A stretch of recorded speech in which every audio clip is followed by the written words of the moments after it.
Buenos días.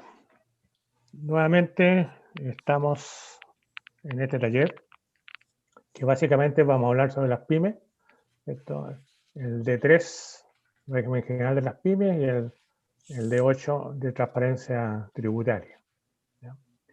En plena operación Rentam, ¿ya? A pesar de los problemas que tenemos, ¿cierto?, de salir, ya estamos cumpliendo con las obligaciones tributarias, y ese es el incentivo que nos obliga a nosotros como Cámara y como comité, ¿cierto?, a dar estos talleres con el objeto de ir precisando todo lo que corresponde, ¿cierto?, a la declaración que tenemos que hacer ahora en el mes de abril.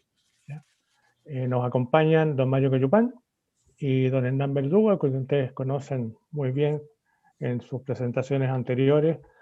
Y vamos a dividir esto en dos partes, básicamente. Una que la va a hacer Mario y que corresponde básicamente al PYME general, el D3, con ejemplos importantes, y también Hernán en el D8, transparencia tributaria. ¿Ya?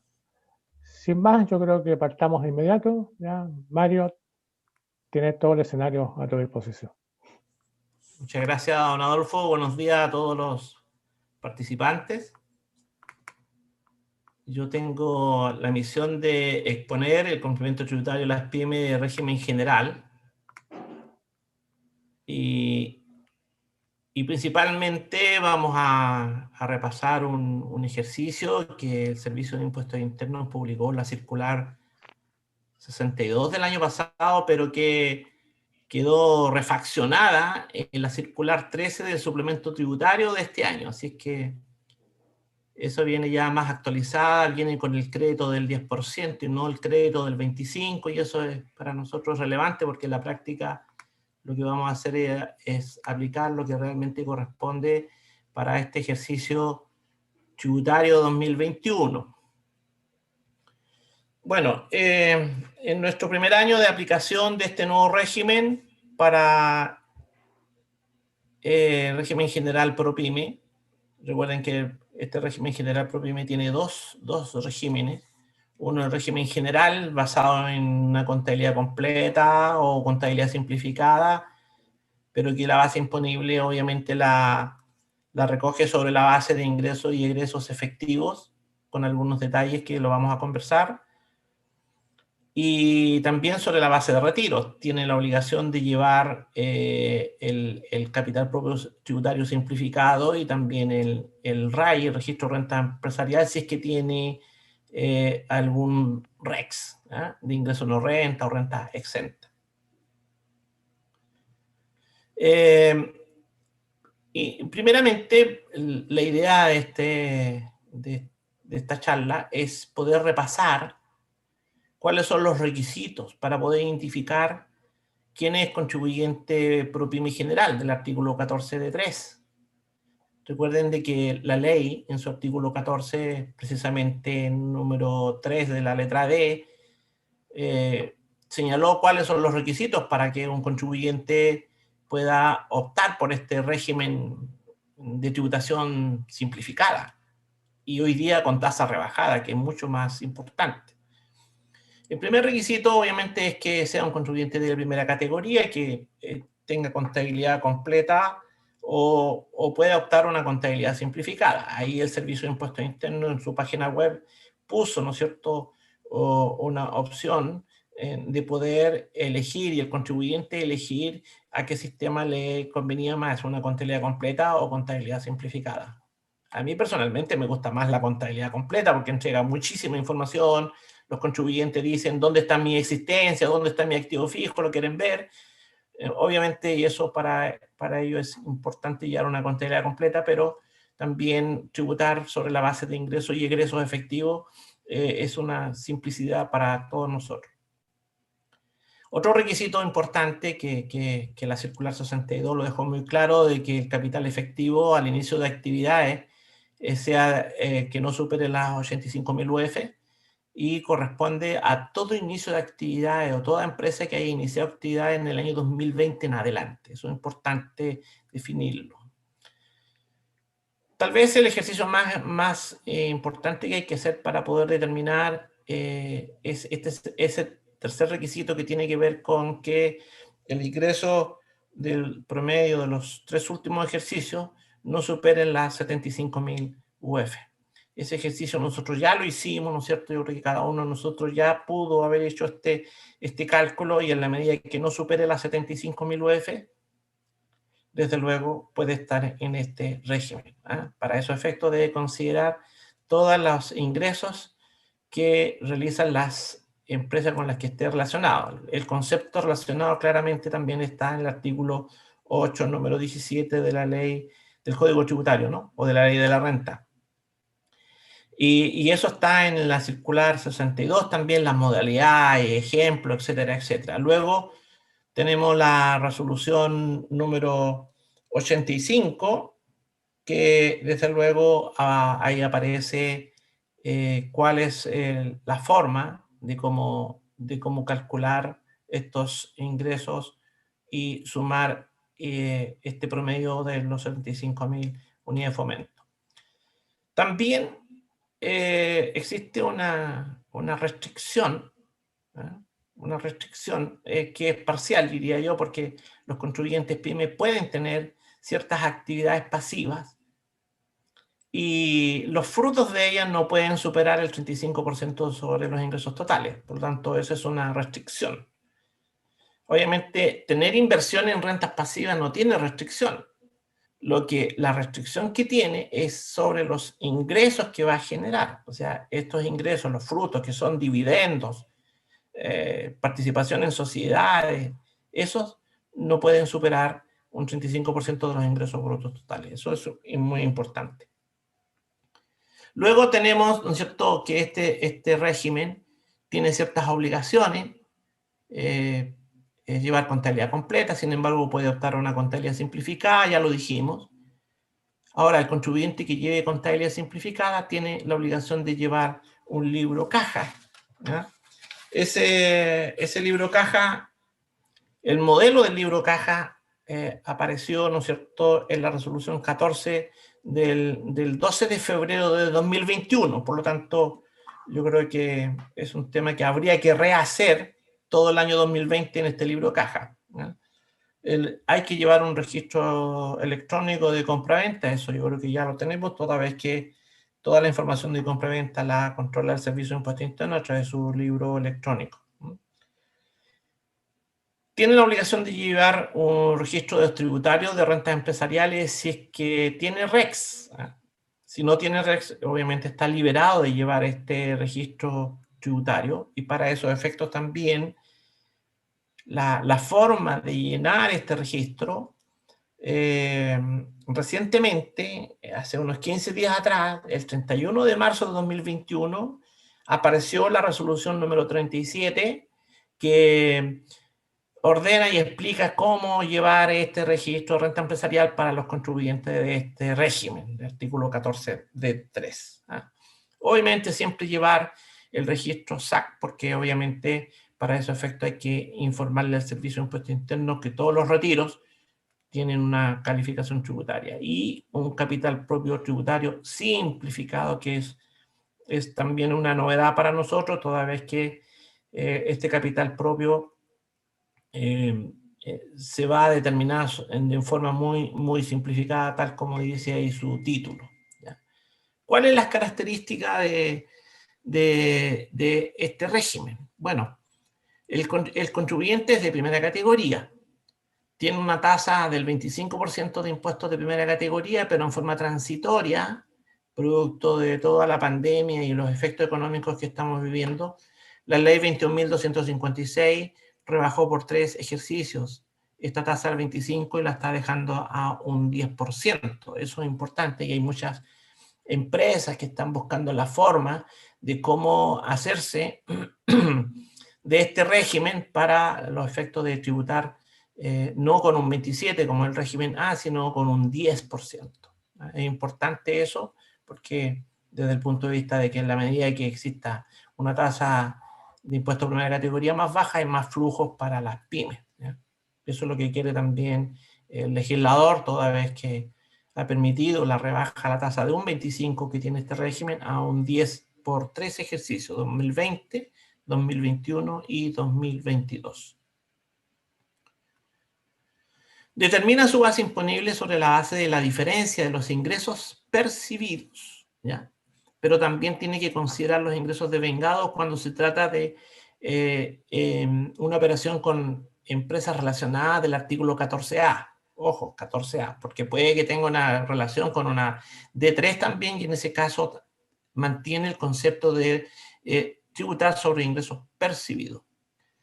Pero repito, tiene que considerar y computar como ingresos o formar parte de la base imponible cuando se trate de una operación o varias operaciones con empresas relacionadas que estén en el artículo 14A semi-integrado, y para esos efectos de considerar en la base imponible los ingresos devengados y percibidos. Pasa lo mismo con los gastos pagados, obviamente aquí, y para el 14A, lo relacionado con ello, serán los gastos adeudados también. Tiene que llevar este sistema importante, toda vez que la empresa es de primera categoría, paga un 10%, determina su base imponible de impuestos de primera categoría sobre la base de ingresos percibidos menos gastos, ahí determina su base de impuestos con otros ajustes también, que también lo vamos a ver en un ejercicio, pero tiene que llevar un registro de renta empresarial para los efectos de calificar tributariamente los retiros, remesas, distribuciones que hagan. Entonces, este sistema PYME funciona sobre la base de retiro, cuando se le distribuyen utilidades a sus propietarios. Repito, ahí está la circular 37 de este año, ¿no es cierto?, de establecer cómo se imputan los retiros en este registro de renta empresarial. Entonces los propietarios impuestos finales tributan sobre la base de retiro, remesa o distribución y con calificación tributaria. El impuesto de primera categoría, este 10%, no tiene la obligación de restitución. O sea, no hablamos de generar una restitución del 35%. No, este impuesto de primera categoría se aplica íntegramente por el 100% de ese impuesto pagado por la empresa. ¿Ah? Si este impuesto de primera categoría, el receptor es una empresa del 14A, en ese caso muta este crédito y se transforma en un crédito con restitución. Así que si hay una holding arriba que es 14A, abajo en una D3, esta D3 hace una distribución de dividendos, la calificación tributaria va a ir sin restitución, pero la 14A la va a transformar y va a decir, no, esto ya ahora es con restitución porque entró a otro régimen. Recordar que para este primer año, para este primer ejercicio, 2020, tributario 2021, nosotros tenemos que hacer algunos ajustes en la apertura, ¿ya?, que no constituyen egresos de caja, pero sí lo tenemos que hacer en la apertura. Y eso tiene que ver con las pérdidas tributarias de arrastre que vienen del año 2019. Si una empresa trae una pérdida tributaria de arrastre, esa pérdida la considera egreso para este año en su apertura. Lo mismo pasa con los bienes físicos de activos fijos depreciables. Se consideran su valor neto al 31 de diciembre del año anterior, en este caso sería 31 de diciembre del año 2019, y al incorporarse a este régimen, tienen que llevarlo a egreso, en la medida que se encuentren pagados. Eso el Servicio de Impuestos Internos ha sido reiterativo en todas sus opiniones, en sus charlas y en la misma circular 62, no obstante que la ley no es tan clara, pero claramente el servicio lo ha señalado y quedó clarísimo de que los activos fijos, en la medida que se encuentren pagados, pueden llevarse a gasto, a egreso en la apertura, ¿no? Las existencias también tienen el mismo tratamiento. La existencia el 31 de diciembre del año anterior, en este caso el 31 de diciembre de 2019, al incorporarse al régimen ProPyme 14D3 y que se encuentran pagadas, pasan a ser egresos. También tenemos otros gastos diferidos. Yo creo que aquí tenemos, por ejemplo, el cuotón de un leasing o o bien ciertos gastos que estén diferidos tributariamente y que obviamente lo podemos llevar a egreso durante este año 2020. ¿Ya? Y esos son los ajustes que hay que hacer en la apertura. Ahora hay algunas consideraciones que tenemos que revisar. Por ejemplo, los ingresos tributados en ejercicios anteriores, ingresos, por ejemplo, del año 2018, 19, pero que lo hemos percibido durante el año 2020, ya en el régimen 14 de 3, nosotros en el 14 de 3, obviamente eso no tiene que formar parte de la base imponible porque ya tributó en el año 2019, en el año 2018. ¿No? Así es que, ojo con eso. ¿Por qué? Porque en la práctica, si trabajamos en base a flujos, desde luego esos flujos van a estar incorporados a la caja en este año 2020 y se nos podría escapar y formar parte de la base imponible. Así que ojo con ello. Lo mismo pasa, pero en sentido inverso, los gastos deducidos de ejercicios anteriores, como por ejemplo cualquier factura que nos haya llegado que esté pendiente de pago al 31 de diciembre del año 2019 y que la paguemos durante el año 2020. ¿Ya? Entonces, pasa exactamente lo mismo. No lo podemos volver a deducir por el hecho de haber sido egreso durante el año 2020. Otro aspecto relevante tiene que ver con el castigo de los deudores incobrables. Este sistema, por flujo, en la medida que nosotros facturemos y recibamos los pagos, obviamente va a formar parte de la base imponible esa facturación, por el hecho de haberlos percibido materialmente. En cambio, mientras no se pague, eso va a ser una cuenta por cobrar, una cuenta cliente. Y en la medida que esta cuenta cliente o esta factura no formó parte de la base imponible del régimen, no se puede castigar tributariamente. No puede haber castigo de deudor incobrable. Pero sí tenemos una regla especial, que en la práctica todo aquel castigo o todo incobrable del año 2019, acumulado al 31 de diciembre del año 2019, que provenga del 2018, 17, 16, 15, hasta incluso fuera de los plazos de prescripción, en mi opinión, como ya esos ingresos ya tributaron, y basado en el nuevo artículo 31, número 4 de la Ley sobre Impuesto a la Renta, podemos castigar esos deudores incobrables bajo este régimen ProPyme este año 2020.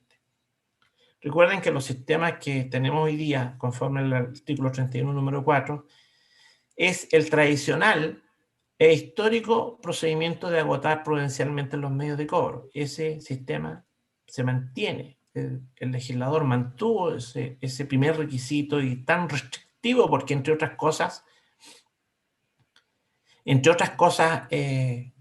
no permite continuar con una relación comercial con el deudor. ¿No?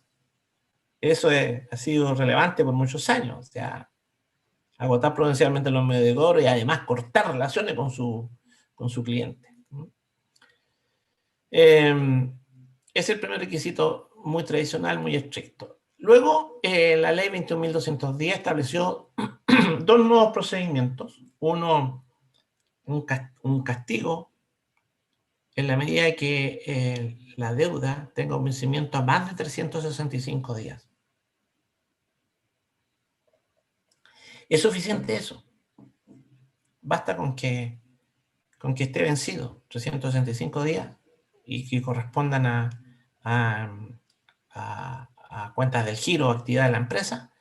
Ahí, en ese caso, desde luego se va a gasto. Usted lo puede llevar a resultados. Y no es un egreso, simplemente es un castigo de un deudor incobrable que viene acumulado el 31 de diciembre del año 2019. Y hay un tercer procedimiento que tiene que ver un porcentaje sobre los créditos vencidos, y para eso efecto el Servicio de Impuestos Internos estableció una resolución, publicó una resolución número 121 del 29 de septiembre del año 2020 para los efectos de que nosotros podamos realizar esos castigos en base a un porcentaje de los créditos. Yo los invito a que vean esta circular o esta resolución. Y recientemente, el 12 de abril pasado, la semana pasada, apareció también un oficio en donde este servicio señala cuáles son los requisitos. Aquí y profundiza y mejora, obviamente, lo indicado en la circular 53. Luego, este régimen también no aplica reglas de corrección monetaria, ¿ya? Sin embargo, los reajustes percibidos deben formar parte de los ingresos, como por ejemplo los reajustes de PPM forman parte de los ingresos, el reajuste del IVA crédito fiscal forma parte de los ingresos. Recordar también que este sistema puede acceder al beneficio de la rebaja del 50% de la renta invertida con un tope de 5.000 unidades de fomento. Beneficio que se llama incentivo al ahorro, pero tiene unas características muy especiales. La resolución 172 del 30 de diciembre del año pasado, 2020, dijo claramente de que este beneficio se debe ejercer en el mismo formulario 22, en tiempo y en forma, y si no lo hicimos, perdimos, ¿no? Así es que, por favor, en ese formulario 22 se tiene que optar por este régimen, ¿ya? Después no podemos impetrar, tratar un año después, impetrar a este beneficio. No se puede. Aquí levanté un punto importante que tiene que ver con una especie de resumen de cuál es el tratamiento de las participaciones en sociedades de personas, sociedades anónimas de fondos de inversión en este régimen de 3. Entonces tenemos aquí los contribuyentes de este régimen que pueden tener inversiones en rentas pasivas consistentes en derechos sociales, en sociedades de personas o acciones en sociedades anónimas o cuotas de fondos de inversión. Ellas pueden tener inversiones, ya lo señalamos, pero para mantenerse en este régimen lo que se va a medir son los frutos, ¿eh? Los ingresos consistentes en frutos o rendimientos. Y estos no pueden superar el 35% de los ingresos brutos totales de la empresa, considerando la compañía, considerando todas las ventas, servicios, exportaciones, etcétera, que son los ingresos del giro. Si estos son dividendos, retiros, utilidades, no forman parte de la base imponible. No van a formar parte de la base imponible. Ya traemos un ejercicio aquí y lo vamos a dejar muy claro, ¿ya? Simplemente se van a incorporar al RAI y al SAC, ¿ya? Y al capital propio tributario simplificado. Toda inversión que se haga en capitales mobiliarios, como por ejemplo en acciones, no se va a considerar egreso. Si bien es cierto, hacer una salida de dinero va a ser un egreso para los efectos de este régimen, no lo podemos considerar una rebaja de la base. Simplemente lo que va a ocurrir que en el año de la enajenación, ahí vamos a computar, ¿no es cierto?, la utilidad o la pérdida. Vamos a contemplar todo el ingreso producto de la enajenación, vamos a rebajar el gasto, el egreso de la inversión, y la diferencia, la utilidad o la pérdida, la vamos a incorporar en la base imponible, ¿ya? Pero esta enajenación, este resultado, no forma parte y no se considera para el cómputo del límite del 35% de los ingresos brutos. Interesante. Así es que esta lámina, al menos para mí, me resultó muy útil hacer un resumen luego de revisar varios aspectos de la circular 62. Aquí hay un resumen de las normativas aplicables. Esto ya antes de entrar al ejercicio, que es lo que realmente nos interesa, porque yo sé que nuestra audiencia principalmente son contadores, por tanto vamos a entrar a lo que nos gusta, ¿eh? La letra D, número 3 del artículo 14 de la Ley de la Renta, establece este régimen donde el Servicio de Impuestos Internos el 24 de septiembre publicó la circular 62 con las instrucciones detallada de cómo tributa, cómo se calcula el límite de las 75.000 UF, las restricciones del 35% de las actividades del artículo 20, número 1 y 2. La circular 73 en general establece cuáles son las instrucciones para el registro tributario de renta empresarial, lo que en el régimen pasado se llamaba registro de renta empresarial y en años atrás era el FUT, es lo mismo. La resolución 82, el Servicio de Impuestos Internos el 17 de julio dijo, señores, yo el día 25 de febrero, luego de publicar la ley 21.210, el Servicio de Impuestos Internos encasilló a todos los contribuyentes de este país en sus respectivos regímenes tributarios. Sin perjuicio de ello, cada uno tiene la obligación de revisar si está correctamente encasillado y segmentado. Obviamente de ahí para adelante hay todo un enredo. Yo sé que hay muchas personas que quedaron mal encasilladas, entonces el Servicio de Impuesto Interno hoy día tiene una opción de poder solicitar el traslado al régimen tributario correcto, ¿ya? Hasta hoy día es eso, no obstante que había plazo hasta el 30 de septiembre.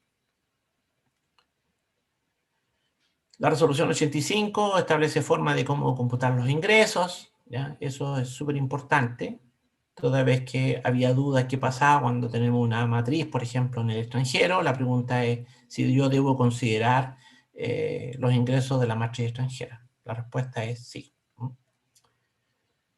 La resolución 172 sobre incentivo al ahorro, aquí estableció claramente la forma como debe hacerse, y aquí dijo el Servicio de Impuestos Internos que esta opción la tenemos que poner en un código específico, que lo vamos a ver en el ejemplo, en el formulario 22. Si no lo ponemos ahí, ya perdimos. La resolución 14 establece los requisitos del libro de ingresos y egresos y el libro de caja. La resolución 15 del año 2021 ya.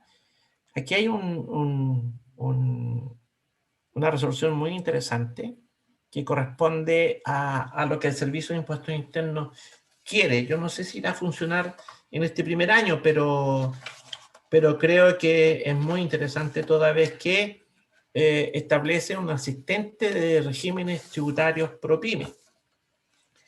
Y ahí lo que el servicio dice, yo les voy a dar a usted, en base a la información que tengo, las declaraciones juradas propias y de terceros, el dato de los inicios de actividades, las modificaciones societarias y otras modificaciones de información, registro de compra y venta, los formularios 29 y toda información contenida hasta el 31 de diciembre del año anterior, y de esa forma este asistente podrá entregar base imponible, capital propio tributario simplificado, el registro de renta empresarial, el ingreso diferido, los retiros y su correspondiente SAC. Interesante. Eso yo lo quiero ver. La intención está muy buena.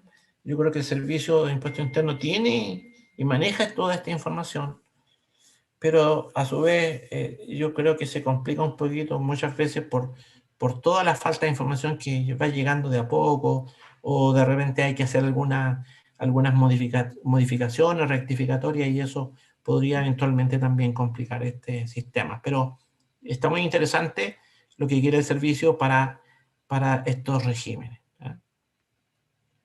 La resolución 37, que establece el formato del registro de renta empresarial, ¿ya? Todo eso lo vamos a ver ahora en este ejercicio, tal como les dije. Es un ejercicio que está en la circular 13 del año 2021, es del suplemento tributario. El suplemento tributario fue de alguna manera corregido, rectificado, y al final, la última página, ahí hay unas letritas azules y dice aquí hay anexo de ejercicio para el 14A, 14D3 y 14D8. Así que usted puede abrir eso, y este ejercicio fue el que tomé para los efectos de ir repasando. Entonces usted puede ver ese ejercicio y también puede ver cómo comentamos y cómo se obtuvieron las cifras para este desarrollo. Recordar que el formulario 22 de este año para el año tributario 2021 trae recuadros muy especiales, aparte de los generales, el recuadro número 1 hasta el 11, que son los tradicionales, ¿eh? Pero se agregó para el régimen semi-integrado el recuadro 12, base imponible primera categoría, recuadro 13, determinación del RAI, recuadro 14, la razonabilidad del capital propio, muy interesante esto. Recuadro 15, registro de rentas empresariales y el movimiento de STUT. Y recuadro 16, el registro SAC. Pero para las pymes va a tener el recuadro 17 al 21 y el de 8, 22 y 23. El recuadro 17 vamos a poner la base imponible del régimen ProPyme. Recuerden que la base imponible se va a basar en ingreso y egreso. Interesante. Recuadro número 18, vamos a tener la determinación del RAI. Y recuerden que la determinación del RAI se basa como punto inicial muy importante el capital propio tributario. Y aquí nosotros vamos a tener el capital propio tributario simplificado en el recuadro 19. Y luego el recuadro 2021, el control de las utilidades, que es el RAI, el REX, el STUT, y el recuadro 21, el SAC. Eso es lo que vamos a ver. Y el colega Hernán Verdugo va a ver, obviamente, un ejercicio del régimen de transparencia de 8. ¿Ya? Bueno, aquí tenemos el ejercicio. Este ejercicio yo lo encuentro muy interesante, tiene varios aspectos que conversar con ello. Por tanto, comenzamos. De hecho, se trata de una sociedad limitada, que el 31 de diciembre del año 2019 hasta esa fecha estuvo en un régimen de renta atribuida. Recuerden que el régimen de renta atribuida se manejaba por el RAP. Entonces, y el RAP tiene tributación cumplida. Se traspasó al régimen de 3, ¿ya? Entonces, y bajo un método de contabilidad simplificada. Y de acuerdo al régimen y contabilidad que tiene, aquí los socios participaron en el capital en un 50% cada uno. Fíjense que aquí está valor histórico y es valor reajustado al 31 de diciembre del año 2019. Esta cifra reajustada hasta el 31 de diciembre del año 2019 va a quedar como un dato fijo, porque el Servicio de Impuesto Interno, cuando explica cómo se determina este capital propio tributario simplificado, da la impresión que uno tiene que reconstituir desde la historia, desde los años 80, cuando hizo iniciación de actividad de esta empresa. En la práctica es así, pero para los efectos de simplificar todo eso, el Servicio de Impuesto Interno dijo no, tomemos el capital propio reajustado hasta el 31 de diciembre del año 2019 y eso lo vamos a mantener fijo para adelante. ¿Ya? Entonces aquí son 30.600.000 pesos, que es un dato que tenemos que memorizarlo para los efectos del desarrollo del ejercicio más adelante. Aquí tenemos ya los datos relacionados con los ingresos del giro y más adelante los egresos. ¿Ya? Ahí tenemos los ingresos. Y aquí destacamos en amarillo algunos aspectos reinteresantes. Por ejemplo, repasemos todos los ingresos uno a uno para ir avanzando. Tenemos las ventas con ventas o entidades no relacionadas, 70 millones. Todo eso percibido. Perfecto. Claramente esto va a ir a la base imponible. Luego tenemos ventas netas del año 2020, entidades relacionadas sujetas al régimen de 3. No está percibido. El devengado está para el 14A. Entonces, en este caso, tenemos ventas relacionadas que están en régimen propio de 3 y hay ventas también relacionadas con empresas del 14 letra A. Entonces, ¿qué es lo que va a ir a la base imponible? Va a ir solamente la que está devengada, estos 5 millones. Y del régimen propio vamos a esperar que realmente se perciba o ingrese a la caja de la empresa. ¿Ya? Cobro de factura emitida en diciembre del año 2019. Emitida en diciembre del año 2019. Esta es una factura que ya tributó. Tributó bajo el régimen anterior. Por lo tanto, ahora no corresponde, que no obstante que se recibió este flujo en el año 2020, no corresponde incluirlo en la base imponible. En consecuencia, ahí tenemos 8 millones que no deben formar parte. Entonces aquí vamos a tener dos partidas que van a formar parte de la base imponible, los 70 millones y los 5 millones de vengado de empresas relacionadas que están en el 14A, 75 millones. Después de los otros ingresos tenemos ingresos netos por venta de computador, 200.125, eso sí va a formar parte de la base. Y un crédito otorgado por el banco. Aquí recibimos un crédito bancario y ese crédito obviamente no es un ingreso, es simplemente un flujo. Por tanto, no tienen que formar parte de la base. Luego recibimos dividendos. Estos dividendos dijimos que no van a formar parte de la base imponible. No van a formar parte de la base imponible. Estos datos tenemos que incluirlos en el capital propio tributario simplificado y luego al registro de renta empresarial, ¿ya? Eso tenemos que hacer. Importante aquí que proviene, aquí hay 3 tipos de dividendos. Uno que proviene del artículo 14 letra A, que tiene el crédito incrementado del 36,98 a 63, o sea, tasa del 27. ¿Ya? Tenemos otro dividendo percibido de una empresa de 3, que lo recibimos en el año 2020 ya con tasa del 10%, tasa incrementada a 11,111. Y aquí tenemos un crédito de un D3, ¿eh? De otro D3. Y esto viene, viene del año 2020. Del año 2020 recibió este flujo. Tenemos 30.000 sin crédito y tenemos un ingreso no renta por 30.000, 80.000. En los egresos, tenemos compras netas de existencia. Ustedes se fijan, compramos neto, pero se ha pagado solamente 16 millones. La camioneta la pagamos íntegramente 2 millones. Remuneración del ejercicio total 8 millones 350, pero se pagaron solamente los 8 millones. Aquí hay que hacer el comentario de que si bien es cierto, tenemos un concepto de remuneración bruta y hay una retención, las imposiciones y el impuesto único que se paga en enero del año siguiente, ¿cierto? Cuando corresponde a remuneraciones de diciembre. Entonces eso hay que poner ojo, porque en realidad aquí lo que vamos a llevar a gasto solamente es la parte que está pagada, ¿ya? El honorario también. Tenemos un honorario bruto y un honorario neto. Lo que se paga es lo que se lleva a egreso. Gastos generales, arriendos. Ahí tenemos cotizaciones previsionales en el año 2019.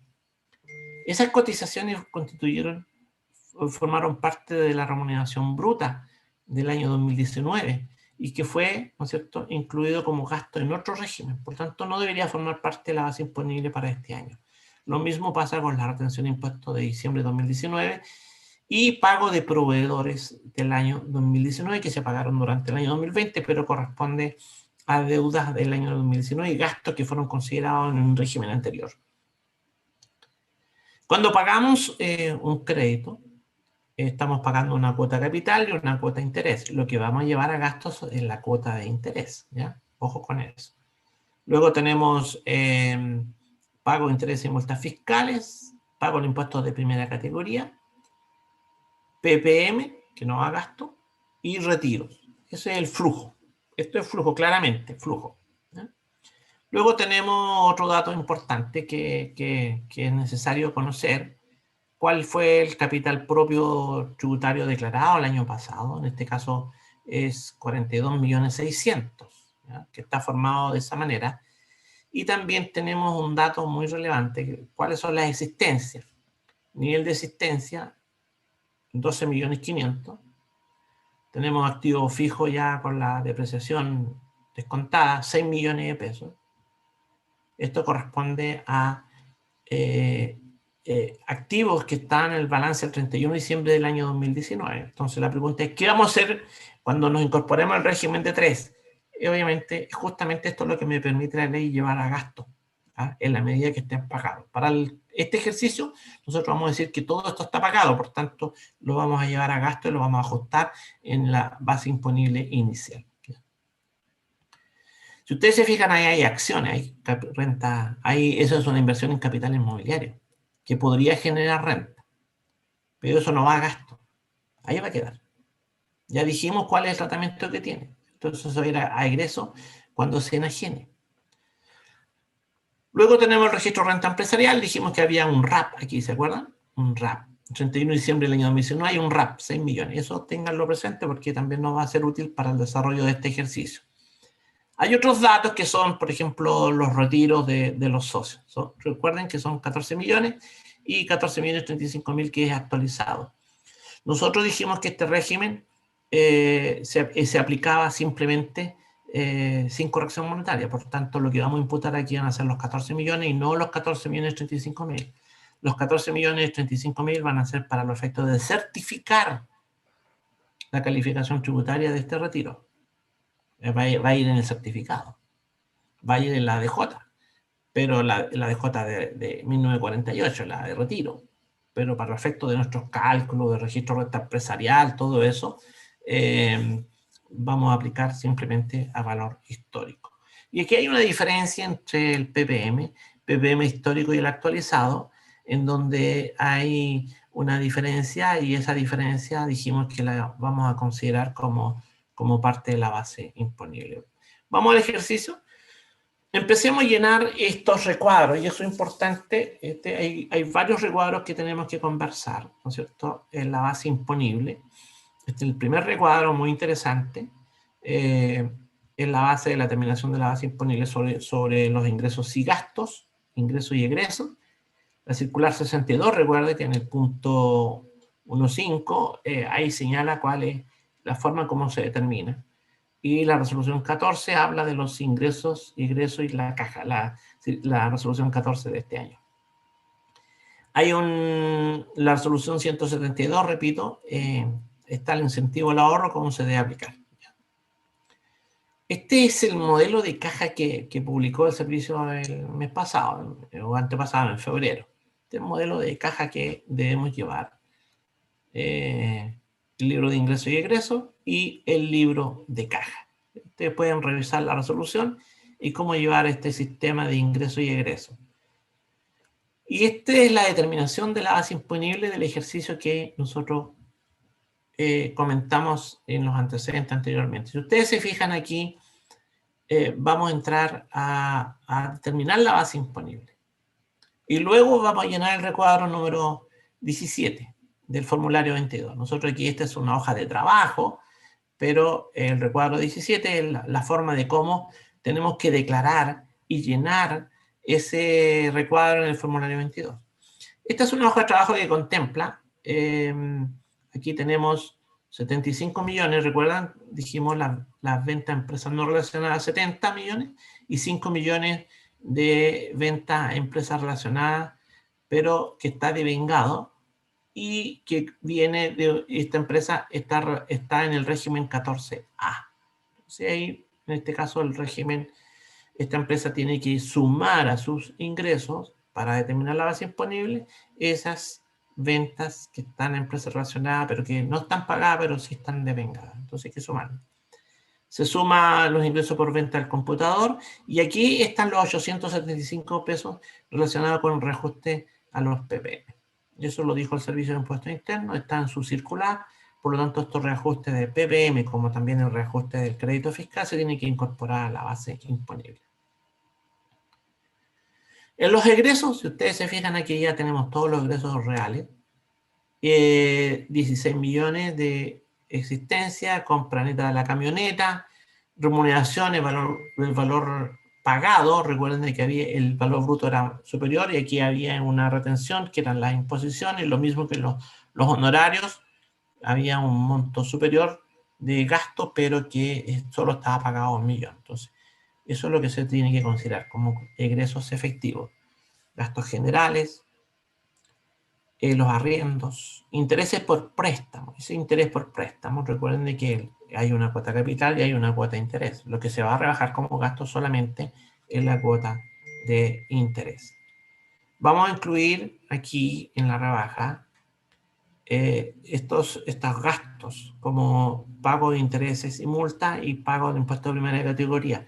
No obstante que son gastos rechazados que no están afectos al artículo 21 con la tasa del 40, aquí la vamos a rebajar, pero después la vamos a reponer para los efectos de que paguen el impuesto de primera categoría. ¿Ya? Anulemos el efecto.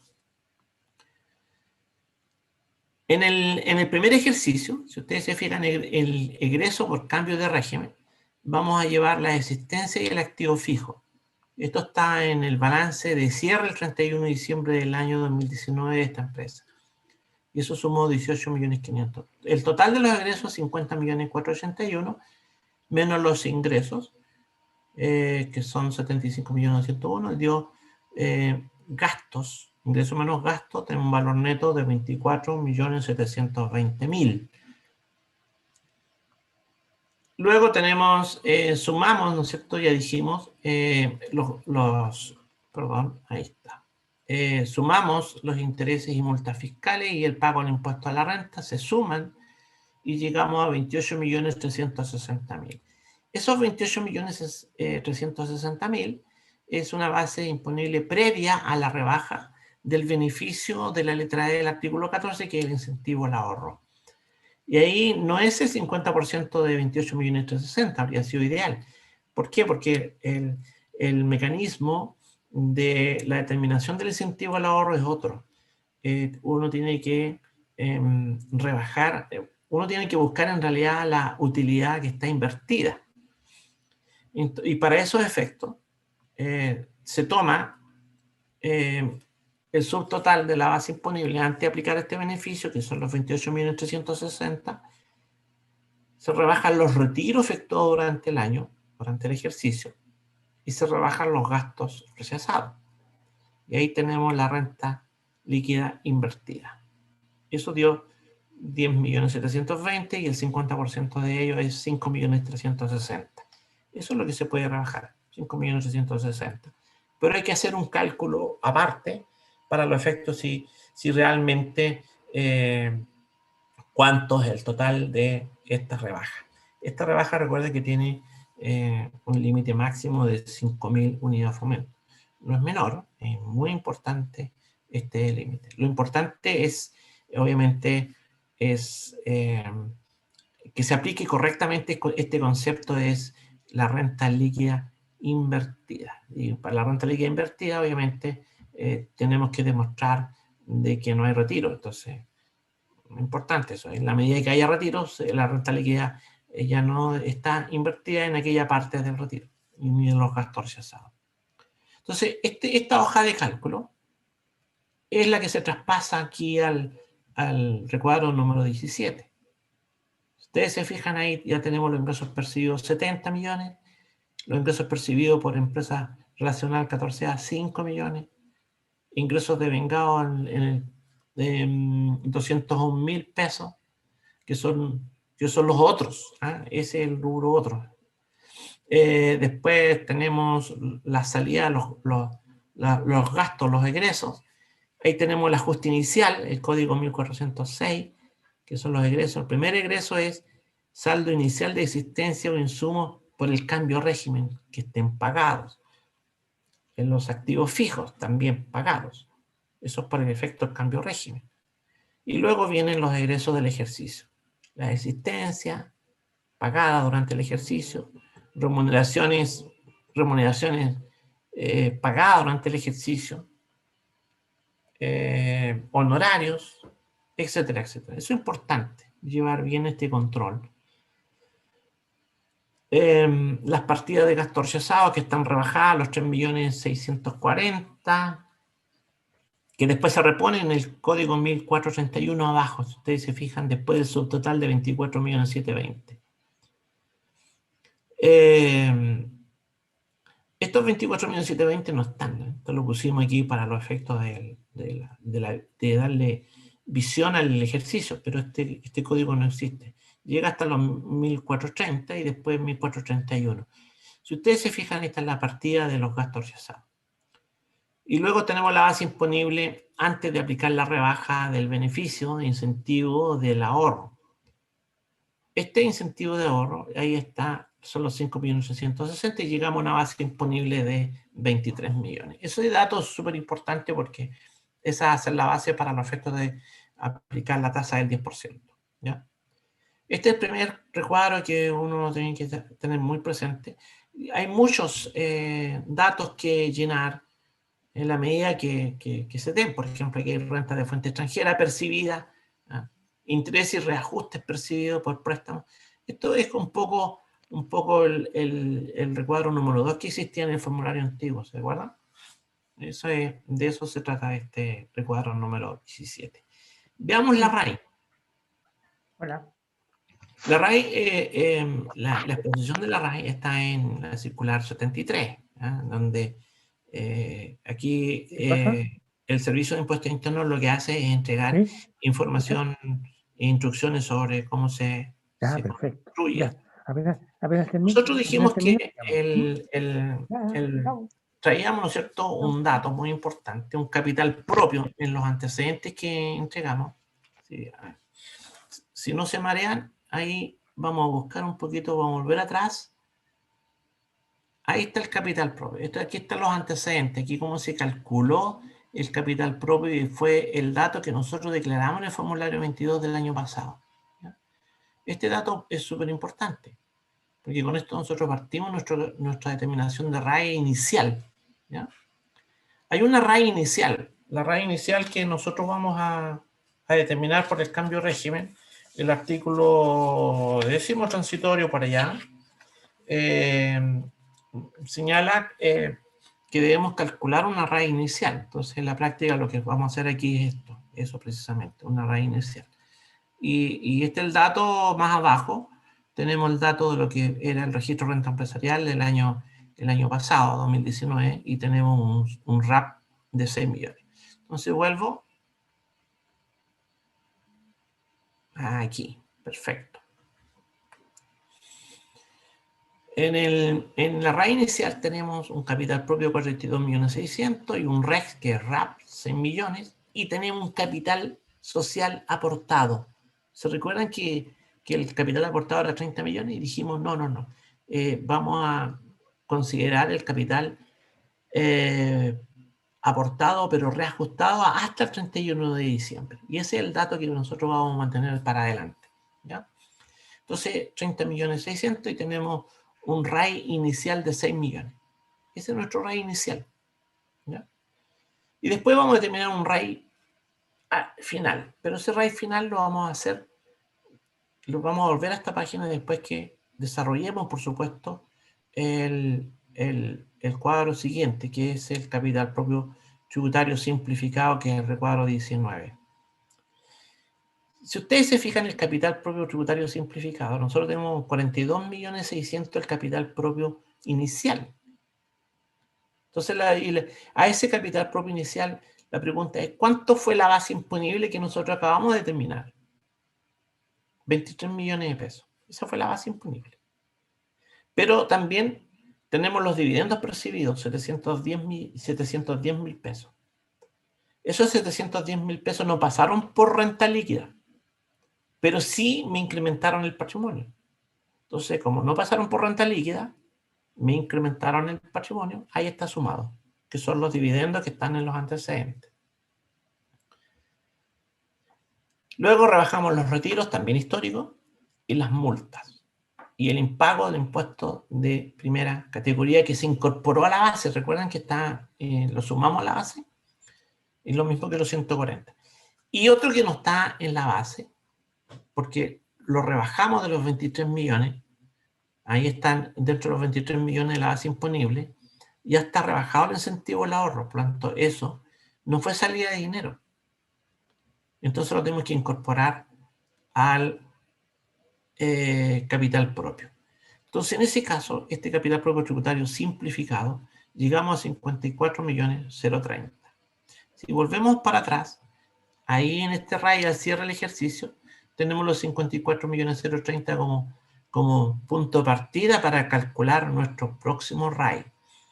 Y nuestro próximo RAI dice lo siguiente: 54.030, el capital propio tributario al 31 de diciembre del año 2020, le sumamos los retiros históricos, 14 millones, le rebajamos el saldo de REX, que proviene del RAP, porque nosotros regimos RAP 6 millones. Después vamos a ver por qué es 2.580.000, ya, porque todavía no desarrollamos el registro de renta empresarial. Y el capital social aportado 30.600.000. Se fija que aquí hay un solo dato que necesitamos confirmarlo. Entonces, el RAI nuestro es 34.850.000.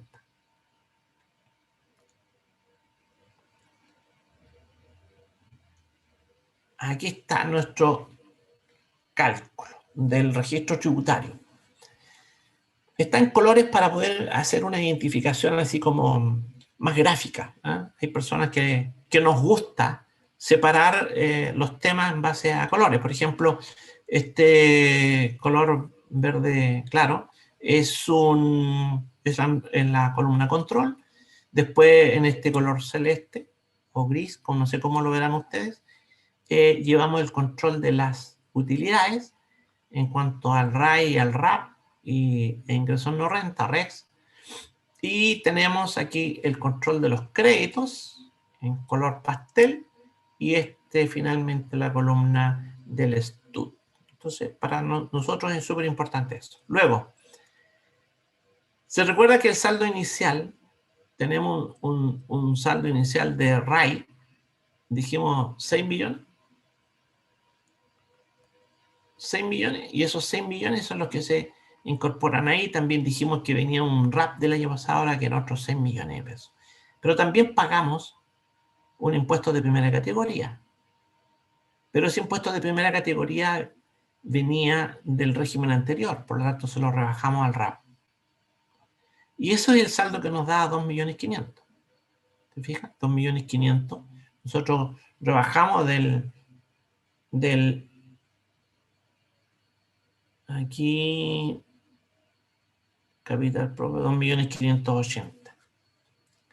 En este RAI rebajamos 2.580.000 al 31 de diciembre del año 2020. 2.580.000, que es el saldo de RAP más un ingreso no renta que recibimos durante el año, que son 80.000 pesos. ¿Ya? Luego volvemos al RAI. Aquí está. Aquí están los 2.500.000 del saldo de RAP y los 80.000 de ingreso no renta que recibimos durante el ejercicio, que están dentro de los 720.000 pesos, 710.000 pesos que recibimos de dividendo. Luego, reversamos el RAI. Esta es una mecánica ya. Reverso de RAI. Reversamos el RAI inicial al cierre del ejercicio. Incorporamos el RAI final, 34.850, que ya lo calculamos anteriormente. Recibimos un REX, un ingreso no renta, 80.000. Los 23 millones de utilidad de base imponible están implícitos en los 34.850.000. Por lo tanto, lo único que tenemos que hacer es incluir el crédito. ¿Ya? Sujeto a restitución. No sujeto a restitución. No sujeto a restitución porque esto es un régimen 14 de 3. No sujeto a restitución. Esa es la línea. ¿Se fija? También recibimos otro dividendo que proviene de un 14 de 3, que traía un crédito del 10% incrementado. Ahí están los 22.222. Y los otros créditos de los otros dividendos que recibimos. ¿Ya?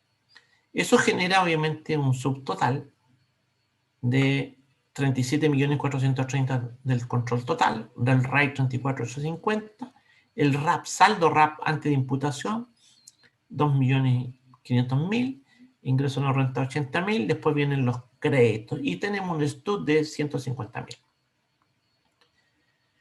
Aplicamos los créditos. Aplicamos los retiros y créditos. Recuerden de que los retiros para este régimen también tienen que ir sobre la base de prioridades, ¿ya? El primer retiro que se haga se imputa al RAP, porque el RAP, según la ley 21.210 en su articulado transitorio, señala de que lo primero que se tiene que retirar es el RAP, ¿ya? Eso es lo primerísimo, ¿ya?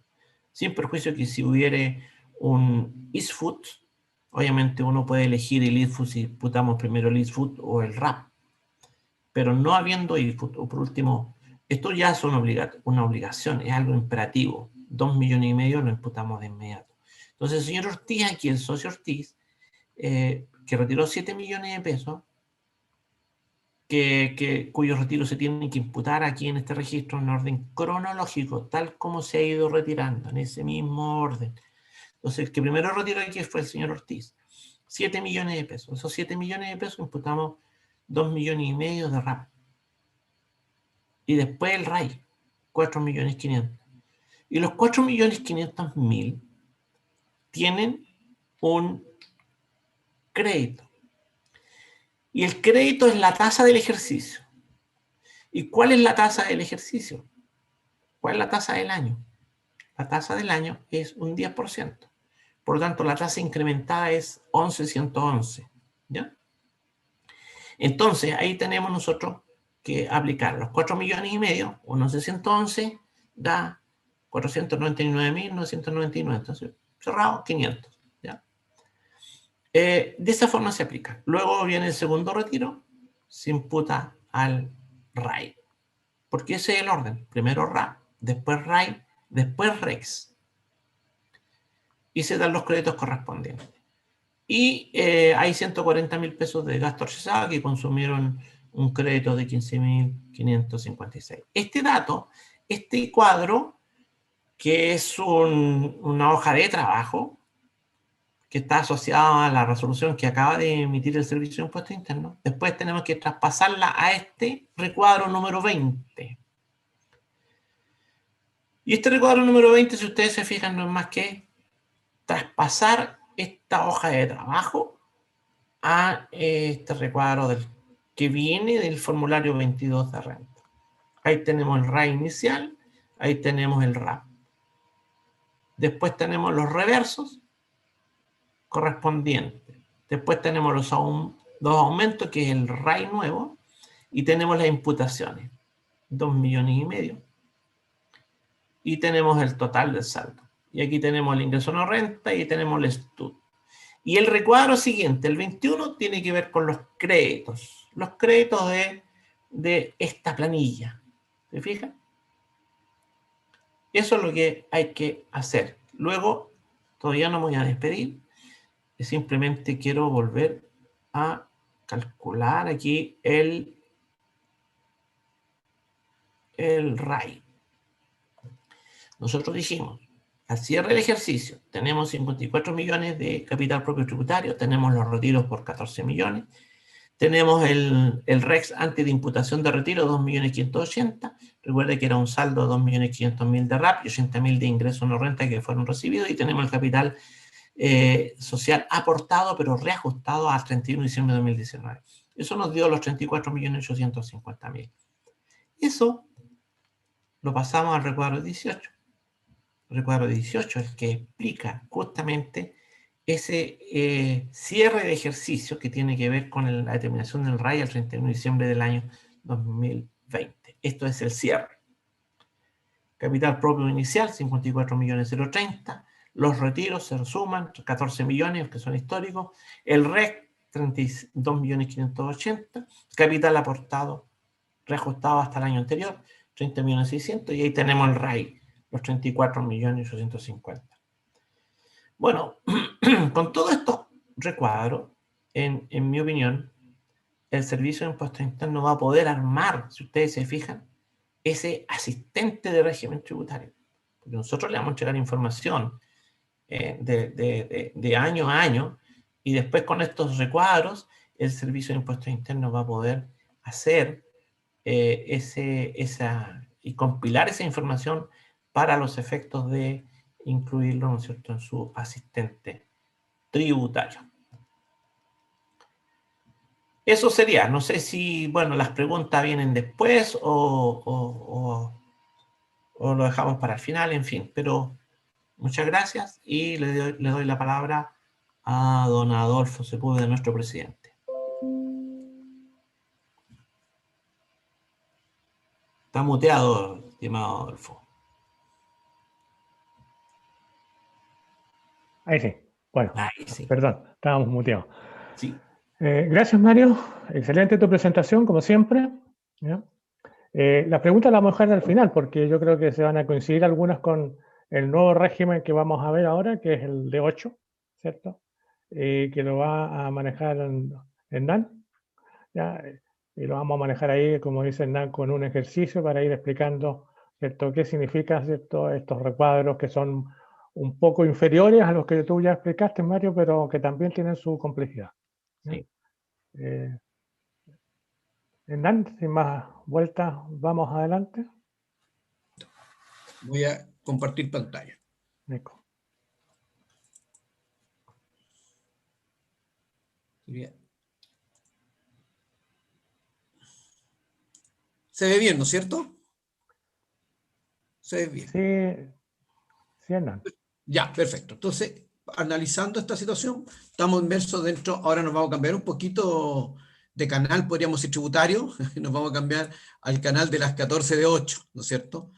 Bajo esa perspectiva, esta 14 de número 8, nosotros vamos a analizar el caso, ¿cierto? Insisto, de 8, un régimen para los micro, pequeños y medianas empresas, están dentro del concepto PYME.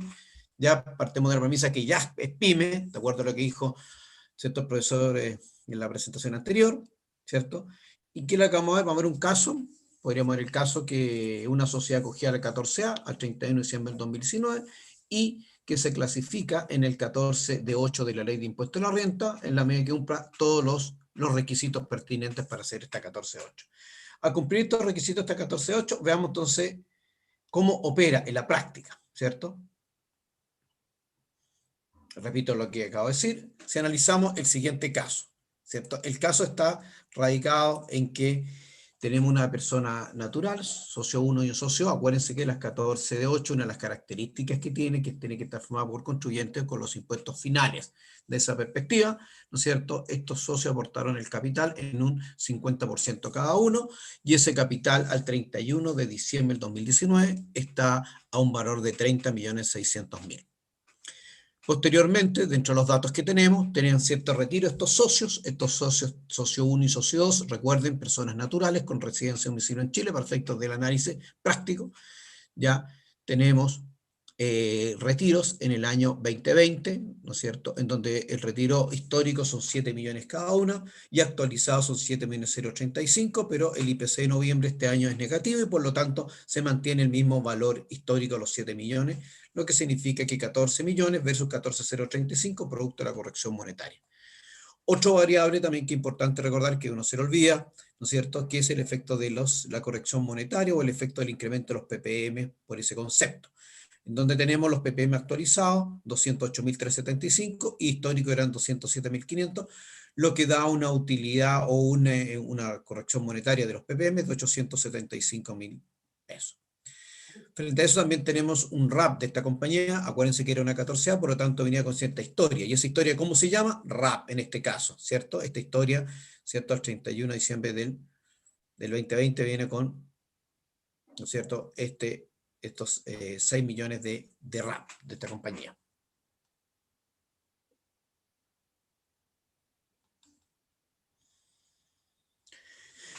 Qué importante. Primero, acuérdense que estos contribuyentes, como bien dijo Mario, ¿no es cierto?, tributan sobre base percibida con respecto a los ingresos y los gastos sobre el concepto de pagados o desembolsados.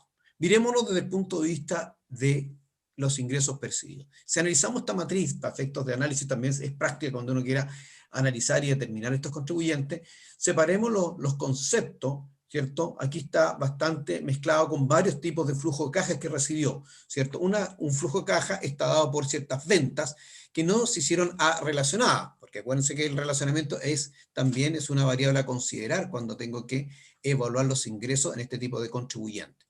Por lo tanto, yo tengo ingresos, ¿cierto?, por 70.000 con respecto a las ventas, y son estos 70.000 todos percibidos. Por otro lado, también tengo ventas con relacionadas, pero estoy relacionado mezcladito. Podríamos decir, estoy relacionado a una 14E3 y una 14A, que son 8 y 5 millones, y ambos no son percibidos, ¿cierto? Estoy hablando desde esa perspectiva.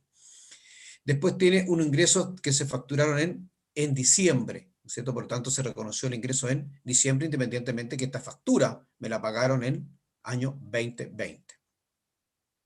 Después tengo una venta de un computador, tengo una venta de un activo fijo, que es cierto, que me genera un ingreso de 900.125. Y por último, dentro de la misma cuenta caja, tengo un crédito otorgado por el banco de 8 millones. Por lo tanto, cuando uno mira la perspectiva del punto de vista de los flujos de ingresos, ¿no es cierto?, no necesariamente son ingresos del punto de vista tributario, sino son del punto de vista del movimiento de la cuenta caja, ¿cierto?, desde la perspectiva de la percepción. Y adicionalmente tiene unas utilidades, podríamos decir, de tercero, ¿cierto? Y están focalizadas podríamos decir, en 5 dividendos bastante mezcladitos en términos de historia o en términos de información, ¿cierto? Algunos son efecto global complementario y otros son ingresos no renta. Y aquí podamos darnos cuenta qué efecto tiene este ingreso no renta en este tipo de estructura, ¿cierto? Tributaria. Con ciertos créditos por impuestos de primera categoría, con restitución, sin restitución, con TEF, sin crédito. O sea, también está bastante mezcladito. Y ¿qué otra característica tiene este mismo crédito? Que es con derecho a devolución. Y aquí está con los factores de tasa. Si ustedes se fijan, una tasa es del 27%, porque por eso es con restitución.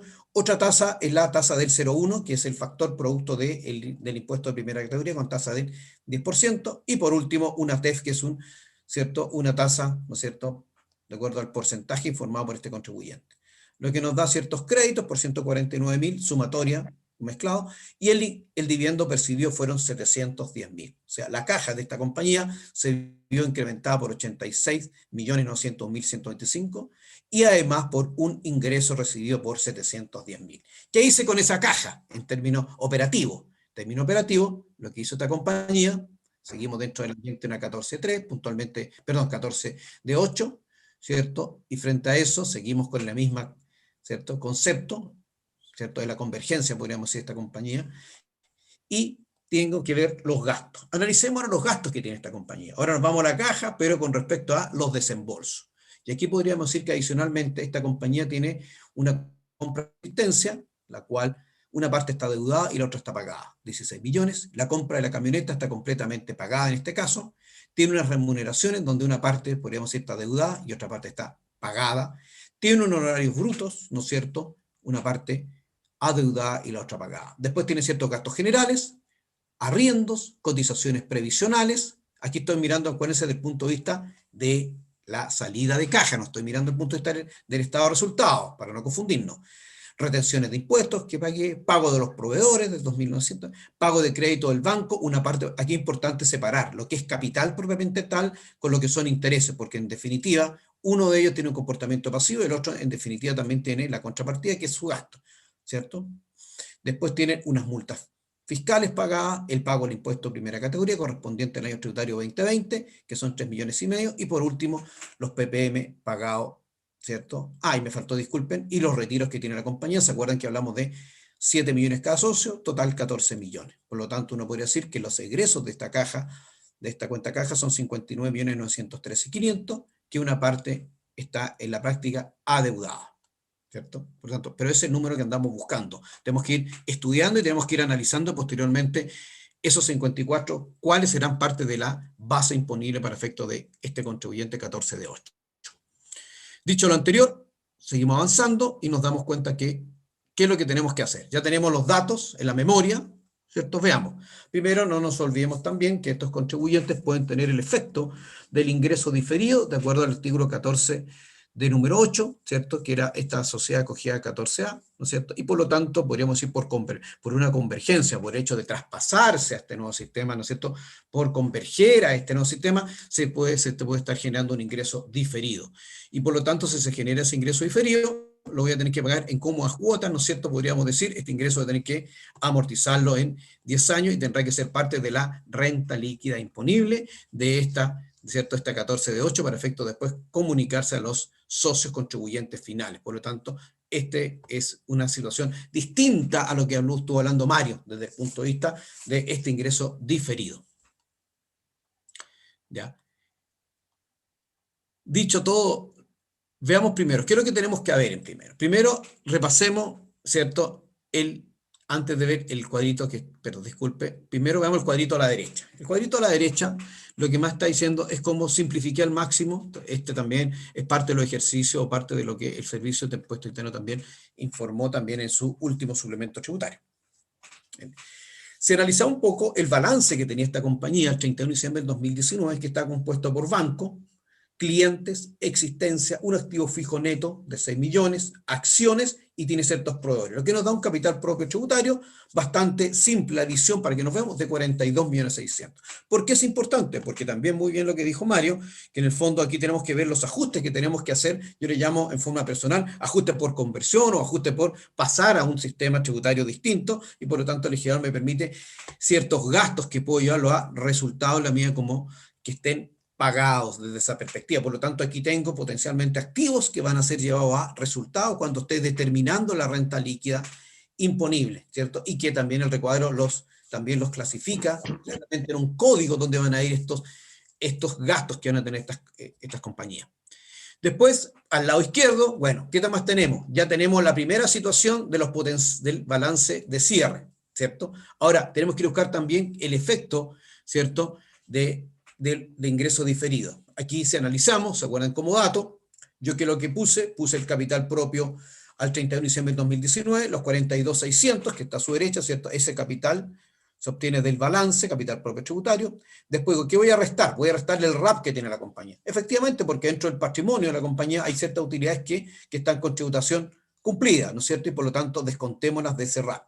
Y además, tengo que descontar, el capital que efectivamente ya se invirtió en la compañía. Y por lo tanto, frente a esa situación, significa que se me genera un ingreso diferido de 6 millones de pesos. ¿Cómo lo voy a tener que considerar? Acuérdense, como le acabo de decir, una proporción de 1/10 por año. ¿Qué quiero decir? Que esos 600 van a ser parte de la base imponible que tengo que traspasar después a los accionistas finales, perdón, a los contribuyentes finales, y adicionalmente voy a tener que ir controlando cuánto me está quedando de ese ingreso diferido, que en este caso me están quedando 5.400.000 para el periodo consiguiente o que continúa en el futuro. ¿Ya? Teniendo todos esos datos bastante claros, veamos entonces un poquito al desarrollo ya de la información.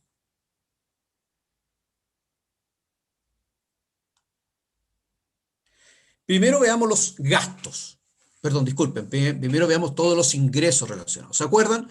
Los ingresos hay que ver cuáles efectivamente están pagados. Y ahí tenemos los ingresos, ¿cierto?, facturados, en este caso, y efectivamente pagados, ingresados a la caja, que son, en este caso, 70 millones de pesos, ¿cierto? Sobre esos 70 millones, adicionalmente tengo que decir, bueno, ¿qué otros ingresos debo considerar? Los cuales en su esencia no están pagados, pero si el legislador los considera. Sí, ¿cuáles? Acuérdense, todo lo relacionado con ventas relacionadas, pero con cierta salvedad, que esa relación tiene que ser con contribuyentes que sean del 14A de la Ley de Impuesto a la Renta, y si ustedes se fijan, de los datos que teníamos, una parte de ellos, ¿no es cierto?, son con una 14A, en este caso 5 millones de pesos.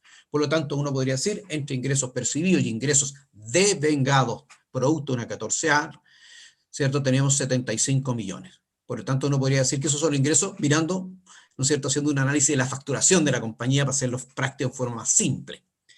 Pero también tenemos que ver, ¿qué otros ingresos más tiene este contribuyente? Bueno, este contribuyente también tiene los ingresos relacionados por un computador, ¿cierto? Se acuerda que vendió un computador y esos ingresos también son parte de la tributación. Podemos decir un ingreso distinto a los anteriores, ¿cierto? Uno que fuera de su giro, su operación normal. Y después también, fíjense, también tenemos que considerar todos los ingresos en este sentido de las filiales que repartieron dividendos a esta compañía, ¿no es cierto? Y a repartirle dividendos, ¿se acuerdan que eran 710, pero con diferentes dividendos 1, 2, 3, 4 y 5? Y aquí el primero podríamos decir que venía con cierta historia tributaria, el segundo también, el tercero sin crédito, pero aquí fíjense que aquí hay una situación muy distinta. Aquí debo considerar sí o sí los dividendos independientes del apellido tributario que tenga. Cuando digo apellido tributario, en este caso le puse ingreso no renta. Frente a eso deben ser parte de la renta líquida y como que, ¿cierto?, perdió esa condición de ingreso no renta y por lo tanto van a tener que a su tributación, que va a tener que, la vamos a analizar enseguida. Por lo tanto, dentro de los ingresos, podríamos decir lo relacionado con su giro normal, una venta a un computador y además, señor, usted debe considerar todos los dividendos que recibió independientemente del apellido tributario. Y si considera los dividendos, también tiene que considerar cada oveja con su pareja, aunque suene un poquito, ¿cierto?, entretenido lo que estoy diciendo, pero cada dividendo tiene su historia con respecto a sus créditos, ¿cierto? El crédito primero era de 27%, el segundo, disculpen, aquí debería ser un 10%, me equivoqué, dice un 25%, y todavía uno tiene como en la memoria el 25%, pero ese debería ser un 10% que recibí, que está dentro de anteriormente, que son 22.000, más el crédito que recibí, ¿no es cierto?, de una 14.3, pero con la diferencia que este venía con una TEF, ¿cierto? Lo demás venía con una tasa distinta a la TEF, y lo que nos da un total de 149.000, que eran los dividendos. Sobre eso ya tenemos, insisto, los 75.000, la venta del computador, los dividendos, su crédito asociado y por último tenemos los ingresos o los reajustes, ¿cierto?, relacionados con los PPM. Y ese PPM, acuérdense que son parte de la base imponible. Y por último, ¿no es cierto?, nos da un subtotal de 76.761.000. Hasta ahí podríamos decir, tengo todos los ingresos que más o menos los tengo bastante claros y ordenados. Pero no se nos olvide el ingreso diferido por el cambio de sistema. Y por lo tanto, ese ingreso diferido, ¿se acuerdan que eran 6 millones de pesos, que lo que acabamos de determinar, en función del balance de inicio, ¿no es cierto?, y por lo tanto ese ingreso que eran 6 millones, un décimo son 600.000, que son parte de la base imponible. Por lo tanto, aquí tenemos lo más simplificado y clarito, ¿no es cierto?, todos los ingresos de este contribuyente. Sobre eso tenemos que decir, a estos ingresos tengo que asociarle los gastos. ¿Qué gastos tenemos? Aquí están. Si analizamos los gastos, ¿se acuerdan? Tenemos las existencias, que efectivamente esté pagada. Las existencias, insisto, pagadas, desembolsadas, ¿no es cierto? ¿Qué más tenemos? La compra de la camioneta, ¿cierto? Que también la llevé a gasto, la compré y la llevé a gasto. Pero cuando llevo gasto estoy llevando, en otras palabras, el 100% de este vehículo, ¿no es cierto? El 100% de la adquisición de esta camioneta. Pero como es compra activo fijo, no nos olvidemos que está 34 bis, ahí puse 33 bis, ahí cometí un error, ¿cierto? Del crédito por el activo fijo, ¿cierto? 33 bis, disculpe, ¿cierto? Este crédito del activo fijo, ¿no es cierto?, lo neutralizo con respecto al 8. En el fondo, si uno analiza lo que yo desembolsé y pagué, los 8 millones versus el crédito activo fijo, el efecto neto está como gasto, ¿cierto? Los 8 millones menos los 480, por lo tanto ahí tengo el efecto neto de este crédito. ¿Por qué este crédito? Porque este crédito, en definitiva, se lo voy a traspasar a los contribuyentes finales, y por lo tanto este también es otro cambio que tenemos acá, cómo opera el crédito activo fijo puntualmente en estos contribuyentes que son, ¿cierto?, que se clasifican dentro del 14 de 8 de la ley de impuesto a la renta. Después continúo. Bueno, ¿cuáles son las remuneraciones que pagué? Aquí están efectivamente las remuneraciones pagadas. ¿Cuántos son los honorarios que pagué? Efectivamente 1 millón de pesos. Tengo ciertos gastos generales, 200.000, los arriendos y los intereses del banco. Aquí hay para que no nos confundamos, aquí cuando veamos el gasto, tenemos que ver qué desembolso está relacionado con el crédito, ¿no es cierto? El crédito está, en el fondo, cuando uno paga un crédito, paga dos con capital y paga intereses, en términos ¿cierto?, generales, ¿cierto? Eso es lo que ocurre en un crédito. Frente a eso, bueno, ¿cuál es gasto realmente? El capital, ¿no es cierto?, la disminución del pasivo, pero los intereses, efectivamente, el gasto. Entonces, esa es la partida que tengo que buscar cada vez que estoy pagando estos créditos, ¿cierto?, estas deudas. Y por lo tanto nos da, mire, señor, usted tiene un gasto total de 33.861.000 con respecto a la situación, ¿cierto?, del año, podríamos decir. ¿Correcto? Pero adicionalmente, acuérdense que me dice, bueno, usted tiene un ajuste también que puede hacer, que debe hacer relacionado con el balance que usted tiene al partir con este sistema. ¿Cuáles son? Yo puedo llevar, ¿cierto? Se debe llevar, ¿cierto?, la existencia por cambio de régimen. Y por último, el activo fijo, cambio de régimen. ¿Se acuerdan? ¿Dónde? Voy a ver un poquito más atrás nomás, cosa que digan, oye, ¿de dónde están esos valores? Acuérdense, por eso es fundamental este balance al 31 de diciembre del 2019, en donde está la existencia de 12 millones y medio y el activo fijo de 6 millones. Ahí voy a buscar ese dato, ahí está ese dato, ¿cierto? Y por lo tanto, si uno analiza, ese dato ya existe y está, en otras palabras, declarado, ¿no es cierto?, en el proceso de operación renta del año anterior. 12 millones y medio y los 6 millones. Entonces, aquí están los 12 millones y los 600. Por lo tanto, aquí tengo el concepto total de egreso de la compañía. Por lo tanto, los ingresos son 7.361 como ingreso, gastos 552.361, insisto, con los del año y más por el cambio de régimen, lo que nos da 52 y una base imponible. Y aquí fíjese la palabra que empleo esta frase, base imponible para los propietarios. ¿Por qué los propietarios? Porque la filosofía, la esencia de esta sociedad, acuérdense que los contribuyentes finales son, perdón, los socios, los accionistas son contribuyentes finales, ¿no es cierto? Y bajo el concepto de propietarios, y eso debiera sí o sí ir a su tributación personal con respecto a los 25 millones en global complementario. Ahora, esta es la información que ya hemos depurado. Son nuestras planillas de, como dijo Mario, son todas las planillas de Excel, o son todos los cálculos que uno tiene de apoyo para poder llenar ahora los queridos recuadros, porque esta información por sí sola, ¿no es cierto?, está bastante estructurada, está bastante bonita, está mucho más entendible, pero ahora tenemos que llevarlo a los recuadros, dónde la clasifico y dónde voy a llevar cada uno de estos conceptos. ¿Ya?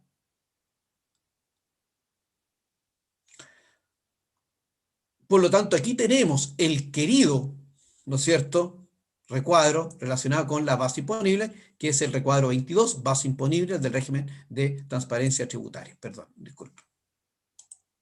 ¿Ya? Y ahí está dado por los ingresos percibidos. ¿Se acuerdan los 70 millones? Lo que percibí. Los 710. Los dividendos de la filial. Perfecto, me cuadran. Cada oveja con su pareja. Así le llamo yo. Los créditos que estoy recibiendo. Aquí no clasifiqué si son tributable, no tributable, ingreso no renta, renta, etc. No clasifica absolutamente nada. En realidad, como se dice, ese es el flujo, 710%, todos van a la parte de la base imponible. Después, ¿qué es lo que sumé? ¿Se acuerdan el incremento sea, oveja con su pareja? ¿Ya? ¿Ya? Aquí tengo, también se separan, porque los ingresos de vengado con la relacionada, que son los, ¿cierto?, los 5 millones que tenemos, ¿ya? Y aquí están todos los demás otros ingresos. ¿Cuáles podríamos decir? Del reajuste a lo mejor, ¿no es cierto?, le vamos a decir el reajuste que teníamos los PPM, ¿cierto? Cualquier otro ingreso, ¿cierto?, distinto a lo que estamos señalando, que no tienen clasificación anterior, los voy a poner en este código 1607. Después, posteriormente, aquí tengo el ingreso diferido, ¿se acuerdan los 6 millones? Que es el décimo que estoy llevando, los 6 millones, ¿ya? Y aquí pongo el ajuste de crédito por activo fijo. Y ahí llego a total de, ¿cierto?, en este caso, de ingresos anuales del contribuyente. ¿Se fijan? Y sobre eso empiezo ya, bueno, empecemos a separar los gastos. ¿Cuáles gastos tenemos? ¿Cierto? Lo relacionado con las existencias del año. Gastos por, ¿cierto?, de saldo inicial de activos fijos. Aquí está, ¿cierto? Disculpen, todos los, porque dice del cambio de régimen. O sea, aquí está en el activo fijo y los 6 millones relacionados por el cambio de régimen. ¿De dónde viene? Del balance del año anterior desde el punto de vista de los valores tributarios de esos dos. Aquí tengo el ajuste por año anterior. Las existencias del año, podríamos decir, ¿cierto?, que estén pagadas. Fíjense, también el recuadro dice pagadas. Los 16 millones, las remuneraciones pagadas, los honorarios, ¿cierto? La adquisición de activos fijos. Sabemos que esta adquisición de activos fijos está en un 100% porque está neteada puntualmente por la posibilidad de usar el crédito del 4%. Los arriendos pagados, ¿cierto? Pueden haber servicios de arriendo, pero en definitiva son aquí los intereses por este crédito, ¿se acuerdan? Lo que son efectivamente intereses. Y aquí están cualquier otro gasto deducible para efectos de la determinación. Lo que nos da un total de gastos de 58,41 con respecto a los gastos, más los ingresos que son 7,841, lo que nos da una base a asignar a los propietarios de 25 millones. La hoja de trabajo la tengo que traspasar a estos códigos y ahí efectivamente tengo la nomenclatura, los códigos, cómo cuadra perfectamente, ¿cierto? Ya hice el primer recuadro, ¿no es cierto? Acuérdense que aquí estamos haciendo el recuadro 22. Ahora, sigamos. Ya vimos el recuadro 22. ¿Qué tenemos que ver ahora? Vamos a ver el capital simplificado. Acuérdense que uno de los requisitos de capital propio simplificado, ¿cierto? Estos contribuyentes no están obligados a ver un capital, pero las empresas sujetas al régimen de transparencia contenido en el artículo 14 de número 8 no se encuentran obligados a tener un capital propio tributario, salvo que sean mayores a de 50.000 UF, ¿ya? Para efectos prácticos de la presentación voy a asumir que hay que hacerlo, ¿les parece? Para efectos prácticos, ¿ya? Para efectos de entendimiento y llenar los recuadros, pensemos que efectivamente cumplo esta situación, pero es importante ese puntito que puse aquí en el cuadradito al lado izquierdo para no olvidarse, ¿ya? Dicho lo anterior, pensemos que lo cumplo, ¿ya? Si lo tuviera que cumplir, ¿qué es lo que debería hacer yo? Bueno, debería decir, bueno, ¿cómo termino el capital propio simplificado para este tipo de contribuyentes también? Muy parecido a lo que dijo Mario, muy parecido, prácticamente es lo mismo, ¿cierto? Parto por el capital al 31 de diciembre del 2019. Se fijan, este dato nos persigue por todos lados, que fue la situación tributaria del año anterior. ¿Qué más voy a sumar? La base imponible, los 25 millones que acabo de terminar. Y sobre ese, podríamos decir, es lo que yo tenía como patrimonio, es lo que gané en el año. Bueno, ¿qué cosas gané de todo esto? Disminuyó mi patrimonio, por un concepto simplificado. ¿Cómo lo disminuí? ¿Qué es lo que salió? ¿Qué es lo que efectivamente disminuyó mi patrimonio. Ya empezamos a hacer un checklist. Bueno, los retiros, perfecto.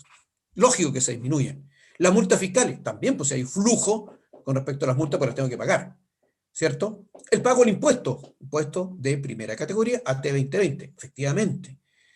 El ingreso diferido, porque el ingreso diferido lo tengo que descontar en la práctica, porque no es parte del flujo que yo tengo como patrimonio, ¿cierto? Después, el crédito del activo fijo. ¿Por qué? Porque lo voy a usar de crédito para efectos de los socios. Y por último, restar el crédito de los dividendos del exterior porque efectivamente no están dentro del patrimonio. ¿Qué es lo que dice cada una de estas flechitas? Vamos cada una. Primero, es importante, el artículo 33 bis de la Ley de Impuesto a Renta no representa un gasto en la RLI, corresponde a un crédito para efectos del impuesto global complementario, pensando que cumplen esa condición en este caso, los contribuyentes finales. Primera conclusión de este capital propio simplificado. Otra conclusión, las multas y el impuesto de primera categoría representan disminución de capital, pero no afecta a la RLI. Hay un desembolso, o sea, la renta líquida, en otras palabras, la estoy anulando para efectos de pagar ¿cierto? Pero hay un desembolso. Y tercero, otro concepto, que el ingreso diferido no representa un incremento patrimonial, pero un aumento en la renta líquida imponible. Por lo tanto, ¿qué estoy diciendo? Aumenté la renta líquida, pero no representa un incremento patrimonial, por eso lo resto. Esta pequeña explicación es para entender la lógica del capital propio simplificado en este tipo de contribuyentes. ¿Qué quiere decir? Que nos da un capital propio simplificado de 48.731.000. Ahora, acuérdense, estamos hablando que esta sociedad sí tiene que pagar, tiene que terminar esto porque estamos suponiendo que efectivamente cumple la condición, a efectos de análisis práctico. Ya, frente a eso, veamos cómo lleno entonces qué es lo que vendría, ¿ya? Entonces, como dice, para efectos de análisis, se determinará un capital propio simplificado. ¿Ya? Eso lo quiero decir con el día de mañana cuando ustedes lo revisen de forma más acuciosa. Es por esta razón que lo digo, para efectos prácticos y análisis de este trabajo. Entonces, ¿qué es lo que pasaría ahora dentro del mismo? Seguimos con el mismo concepto. Hay que llenar el recuadro número 23. ¿Cuál sería este recuadro número 23? Que habla de la transparencia tributaria. Acuérdense, capital propio inicial. Le sumo la renta líquida imponible, ¿cierto? Disminuyo, ¿se acuerdan? Los retiros, ¿cierto? El ingreso diferido, que le acabo de decir, las pérdidas, partidas de gastos no aceptados, acuérdense el impuesto de primera categoría, las multas, el efecto del crédito que es para los socios del 4% del activo fijo, ¿ya? Y también le disminuyo el crédito por rentas relacionado con el crédito de primera categoría por los dividendos recibidos. Lo que nos da en definitiva un capital declarado, según recuadro, de 48.731, que es la misma cifra que teníamos anteriormente, los 41.730, ¿se acuerdan? Que eran los 48.731, volviendo a la slide anterior, ¿cierto? ¿Cómo lo declaro? Aquí está en el recuadro, cómo se declara puntualmente los 48.731. ¿Ya? ¿Qué nos estaría quedando ahora? Para poder terminar este análisis, ¿cierto? Seguimos en el mismo concepto. Tenemos que ver, en definitiva, cuál es el efecto de los impuestos finales, porque en conclusión, este contribuyente es el traspaso de esta información para el global complementario. Ese, en definitiva, es el foco y el objetivo final de esta situación. ¿Ya? Entonces, analicemos un poquitito. Primero, acuérdense que eran dos socios, personas naturales, en donde participaba 50% cada uno. ¿Cuánto fue nuestra base imponible? ¿Cierto? Que vamos a determinar. Fueron 25 millones. Esos 25 millones, 12 millones y medio cada uno, de acuerdo a su participación, en un 50% cada uno. ¿Qué otra información? ¿Cierto? La certificación de los retiros. ¿Qué información? Los ingresos diferidos en la RLI. ¿Cuánto tenemos? ¿Se acuerdan? ¿Cierto? Un décimo con respecto a los 6 millones, los 600.000, 300 para cada uno. También los retiros del ejercicio, que fueron 7 millones para cada uno. Fíjense, en esta situación todo se está informando histórico, ¿cierto? Después voy a separar los créditos. ¿Cuáles son los créditos que recibí producto de los dividendos de la filial? ¿Cierto? Unos con devolución y otros sin restitución, con restitución. Y ambos eran con derecho a evolución. Los separo para cada socio en los porcentajes que corresponden. ¿Ya? Y aquí viene otra información. Bueno, aquí está operando el crédito al activo fijo, ese crédito que se los voy a dar a estos contribuyentes finales, ¿no es cierto? Que lo estoy separando cada uno de los socios ya lo voy a tener que informar. Y por último, los ppm asignados a los socios, los 208.000. Para recordar un poquitito, aquí lo puse al lado izquierdo, los 208.000 era la cifra actualizada, histórica eran 207.000, ¿cierto? Ahora, si se fijan, este diferencial de corrección monetaria está indirectamente declarado en los 25 millones. Ya. ¿Cómo nos queda entonces? ¿Cuál es la situación de los retiros si analizamos? Bueno, afecto global complementario, 12 millones y medio, socio 1, socio 2, base global, 12 millones y medio, tienen un reintegro de 16.182 y 16.180. Entonces realmente uno se confunde, pero ¿por qué tienen un reintegro estos contribuyentes? Bueno, tengo reintegro en este caso porque tengo acciones que son unas ciertas acciones de sociedades filiales de mi estructura, y esas me están reportando a mí ciertos créditos, y por lo tanto se me están generando esos créditos con restitución o sin restitución, puede ser en este caso, ¿cierto?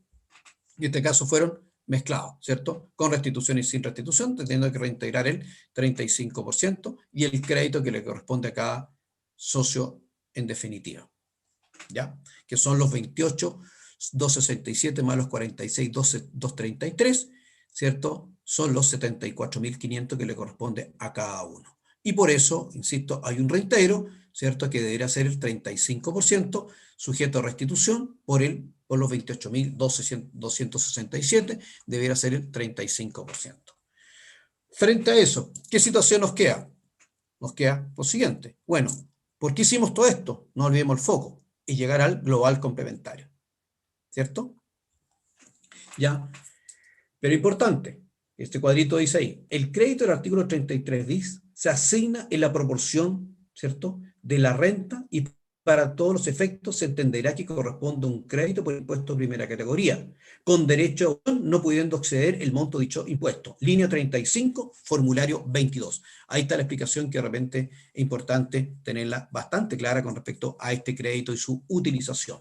Ya que acuérdense que es un crédito nuevo para efectos de los impuestos finales. Ese cuadrito de explicación para efectos de la declaración de impuestos del socio.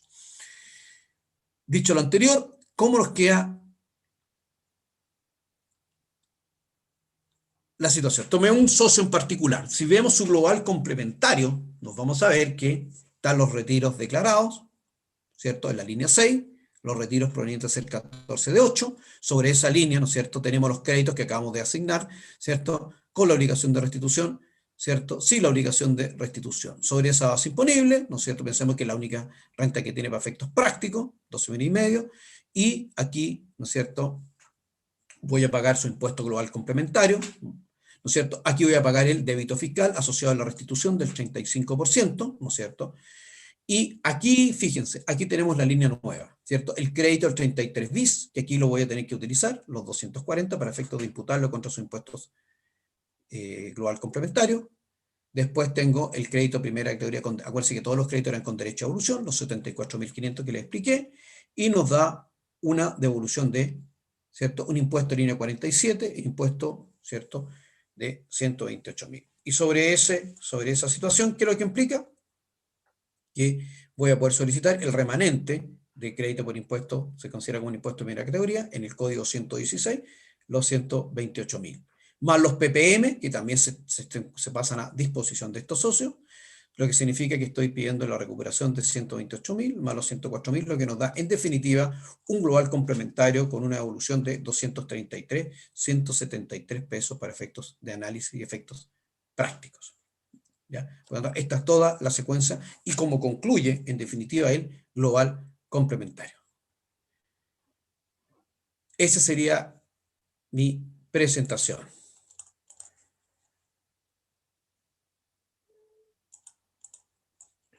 Voy a dejar de compartir. Listo. Ahí está. Muchas gracias, Hernán. Excelente presentación, como siempre, ¿ya? Igual que la de Mario, ¿ya? Yo rescataría tres cosas que me interesa, ¿cómo se llama?, de la presentación con respecto al D8, ¿ya? Uno, categóricamente, que no están afectos al impuesto único al impuesto de primera categoría, ¿ya? O sea, el D8 no paga impuesto de primera categoría. La base imponible que se termina va directamente al global complementario, ¿cierto? Como impuestos finales, ¿ya? Y ahí también habría que precisar que si yo tengo socios que están domiciliados en el extranjero, también, ¿cierto? Deben tributar entonces con el impuesto adicional, ¿ya? Que es importante, ¿ya? Lo otro, hay que tener cuidado cuando yo me cambio de régimen, digamos, porque el impuesto, el ingreso diferido puede ser súper importante, digamos, independientemente que lo voy a diferir en 10 años, ¿ya? Pero hay que tener cuidado con los que vienen de años anteriores, con otros regímenes, el 14T, etcétera, ¿ya? Que hay otros plazos distintos, pero este ingreso diferido hay que tenerlo presente en cualquier planificación cuando uno se está cambiando, ¿cierto? Y ese cambio implica que tengo utilidades que todavía no han pagado los impuestos finales, ¿ya? Y lo otro que usted bien señaló, que en función del impuesto no renta, perdón, del ingreso no renta, ¿ya? Que en el D8, los no renta o las rentas exentas que pueden estar por algunos regímenes, esas exenciones o ese ingreso no renta se pierde y pasa a tributar violentamente con el impuesto global complementario. Así que también es otro efecto importante cuando uno se está cambiando de régimen, ¿ya? Hay que tenerlos en cuenta y tenerlo presente, ¿ya? Bien, creo que nos queda todavía un pequeño tiempo, ¿ya? Y que es probable que podamos ver algunas de las preguntas que están, ¿cierto?, involucradas, digamos, ¿ya? Ahora, aquí dice, creo que parece que le contestó usted, Hernán. Sí, contestó. Dice, ¿dónde se colocan las pérdidas acumuladas? Sí, ya la contesté el de las pérdidas Perfecto. y después, claro, y después las pérdidas por el régimen anterior también está respondida. Ya. Perfecto. Sí, no sé si todos ven el chat, o si no podríamos compartir la respuesta, ¿no? Sí.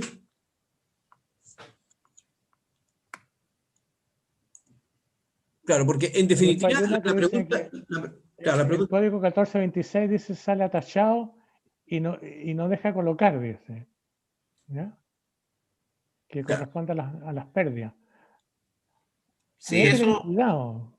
Sí, eso efectivamente, el suplemento tributario ahí en ese sentido es claro porque la pérdida de ejercicio anterior está como egreso en el cambio de régimen. Claro, está en el código 1426. Ahí está la pérdida por cambio de régimen. No por eso está tachado. Claro. 1426 en el D8, claro. 1408 en el D3. Claro. Claro. El impuesto interno está considerando que tanto el D3 como el D8 son régimen distintos, son régimen nuevos, ¿ya? Y por lo tanto, por eso que hay que tener cuidado con el asunto de las pérdidas, digamos, ¿ya? Eso es efectivo. Exacto. Por ahí alguien preguntó qué pasó con los 875, los PPM, ¿en qué código? Otro ingreso, por ejemplo, en el código 1588, en el TEM, en las 14 de 3. Va a ser que la respondí cuando estaba Mario preguntando por el 14 de 3. Pero son otros ingresos, percibidos de vengado. Si era 14 TER y pasa al 14 D3, ¿hay alguna recomendación? ¿También gastos no pagados en el 2019? ¿Los considero en el 2020? Claro, lo que pasa es que como está en el 14 de TER, también era un sistema de ingresos y egresos. Entonces, ahora está en el D3 o D8. O D8. Claro, en ese caso, obviamente mantiene el requisito de ser gasto con el pago, aunque sea del año 2019, porque viene en un sistema diferente que de ingreso y egreso. Eso está bastante bien aclarado en la circular, ¿eh? Sí. ¿Ya? Después otra pregunta que dice, si la RLI invertida da negativa, porque los retiros son mayores que la base imponible previa, entonces ¿no aplica el cálculo de incentivo al ahorro? No hay ahorro. No hay ahorro. No hay ahorro, sí. Saqué toda la plata en términos técnicos. Por lo tanto, no tenemos ahorro. Claro. Elizabeth, ahí tienen que la recomendar DJ que debe informar, la DJ que debe informar en la 1948. Sí. La 1948 es para los la D3 y la 1947 para los D8. Claro. ¿Ya? Hay que tener cuidado en la 1947, en el D8, ¿cierto? Que el plazo ya está cumplido, ya de información, excepto para los contribuyentes empresarios individuales, personas naturales, digamos, que tiene que hacerla antes de la declaración. Correcto. ¿Ya? Dice, ¿el capital aportado histórico es la suma del capital aportado más la reducción del capital? Es que ahí tuvieron que ver si efectivamente creo que está la revalorización, porque mejor está la corrección monetaria de la utilidad acumulada. Entonces es mejor decir lo que yo invertí más la corrección monetaria que tuve año a año con respecto a ese valor. Entonces, Respecto al capital. claro, con respecto al capital. Porque si no se puede confundir si tomo Sí. toda la revalorización. Sí. Bueno, cualquier número. Sí. Hay que depurar ese número. Hay que depurar ese número. Código 1588. Otros ingresos percibidos o devengados, dice. Se debe registrar cualquier otro ingreso percibido o devengado que conforme a la ley de impuesto a la renta debe incluirse en la base imponible de los contribuyentes sujetos al D3.